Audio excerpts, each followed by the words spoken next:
Добро бре луѓе, дали се нормални предмет по историја вие да го кинете?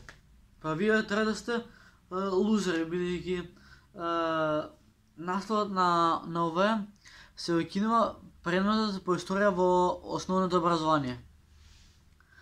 Лично јас, кога бев девета, учевме историја, ама кога бев основна, учевме историја и до ден денес и во средно учиме историја, ама до сега никој не се ни бунел, никој не ни кажал дека ќе се менја, дека ќе се укине предметот. Значи, денешните генерации треба да учат историја, а вие ја укинувате, па срамота.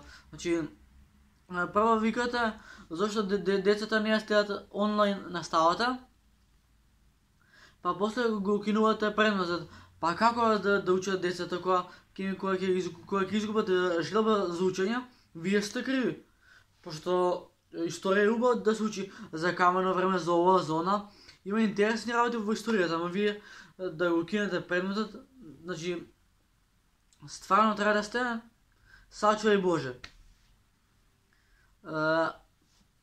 Министерката Мила Царовска има изјава за ова, бидејќи според мене ова би било на некој начин закана за да не учиме историја. Така тоа е тоа. Ви објаснив што му кажав, така да ја слушнеме премиерката. Не, министерката, извинете. Да. Слушајте. Образованието и промените кои што ги правиме се создадени врз основа на анализи кои што се претходно добро подготвени, врз основа на одредени методологии кои што даваат точно каде се критичните точки. А критичните точки се дека нашите деца учат многу предмети, но само фактографски, без да поврзуваат. За да може да направите поврзување на тема, например, озон, или на тема култура, треба да ги поврзете сите општествени науки во делот на култура, ако сакате да ја пренесете соодветно и да еден ученик осознае што е култура и како таа се развивала низ вековите, низ државите до денес. И што денешната култура значи во споредба со културата од минатото. И нема никаков спор тука. Втората работа е дека ако учите за озон, не го учите само од еден аспект, учите низ сите природни науки, за да може да го разберете и да го почитувате како таков. Но исто така и да понатаму сакате и добиете желба да истражувате во дополнителните предмети кои што ви ги нуди училиштето. Ова ниту е прв пат да се случува во светот, ниту последен пат. Уште едно да чуете. Се учел непотребно обемен материјал, па затоа МОН ќе го кинува предметот историја и ќе го вметне во предмет општествени науки. Реформите за основно образование предвидуваат во наставната програма да има помалку предмети. Во општествени науки ќе бидат вклучени историја, граѓанско општество и географија, а во природни науки како едно ќе се изучуваат биологија, хемија, физика и географија. Министерката Царовска вели концептот е правен согласно светска пракса, за да остави повеќе простор за интерактивна настава. Овој модел наликува многу на финскиот, иако е македонски, со нашите специфики и со нашите капацитети и можности, но тоа е концептот на преминување од фактичко кон размислување или училиште кое што не учи да учиме. За да може да направите поврзување на тема, например, озон, или на тема култура, треба да ги поврзете сите општествени науки во делот на култура, ако сакате да ја пренесете соодветно и да еден ученик осознае што е култура. Наставниците по историја се револтирани и сметаат дека на овој начин се оди на квантитет, а не на квалитет во образованието. Доколку навистина се работи за подобрување на резултатите на меѓународно ниво на учениците, тогаш математика е предметот кој треба да претрпи реформи, смета Младиновски. Воопшто ми е нејасно како е можно да спојуваме некои неспојиви предмети. Географијата е природна наука. Ние, историчарите, не сме обучени за не се да ја предаваме. И обратно, ја не гледам како еден географ ќе може да предава историја. Сметам дека се тоа е многу непромислено направено, избрзано, не знам од кои цели. Младиновски до пред 2 години бил и председател на Европската асоциација и тврди дека ниту една развиена земја не го укинала предметот историја. Словенија, каде што тие се 13 рангирани во светот. И ние не се огледуваме на нив од нашето соседство, кај што историјата е посебен предмет, не само што е посебен предмет, туку сродни предмети се изучуваат на историја. Во 9 одделение има 15 предмети, во 8 одделение има 14 предмети. Значи не во квантумот, туку во квалитетот на наставата.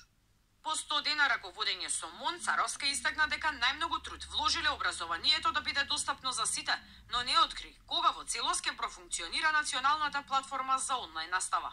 Мирена Давидовска, Сител телевизија. Слушнате се, буквално сакаат да ни го укинат предметот по историја на најдрзок начин, на најбесмислен и на непремислени работи. Еве едно јавно прашање вака. Ако го укинете стварно предметот по историја, од каде другата генерација ќе учи за Гоце Делчев, за Александар Македонски, за Филип II, за македонска фаланга? Како? Ако го укинете предметот по историја, луѓето ќе нема што да учат, пошто убаво е да се учи историја, интересно и е дел од образованието. Ама ова што го прават е буквално безсмисленост, која нема ни место ни вода не држи. Пошто секој гледа секој професор гледа да го научи ученикот на повисоко ниво, ама која вака одлучила нашата министарка Мила Царовска за ова, според мене, јас јавно кажувам, ова не држи ни вода, ни место, така да се надевам дека ќе се најде начин да ни остане историјата тука, пошто нашата историја, ние македонците треба да се знаеме, а не после неколку генерации сега да ја укинат. Значи, каква логика нудат властите во Македонија? Ало бе, освестете се, кај ви е културата? После ги учите децата да не препишуват на час. Кога, значи, ве замолувам на најпоштен начин историјата да ни се врати. Да. До каде стигна Македонија да се крати предмет до каде стигна Македонија да се крати предмет кој со генерации учен. Ова брат више е тука. Иначе јас би бил првиот човек кој би се пријавил за да остане историјата тука. Пошто знам многу работи од историја и кој сака нека ми пише на Инста, ќе направиме повширен муавет. Така да немам збор што да ви кажам, правите како што мислите, али ве молам, не ни го кратете образованието. Значи, историја е убаво да се учи, ама ова што ја укинуваат е малце забегано. Така, тоа е тоа. Чао. Македонија, дали се спремаш? Треба да те прекрстиме, нели гледаш? За Македонија ќе се зборила се беше една земја. Славија, Југославија. Друго било време на Југославија.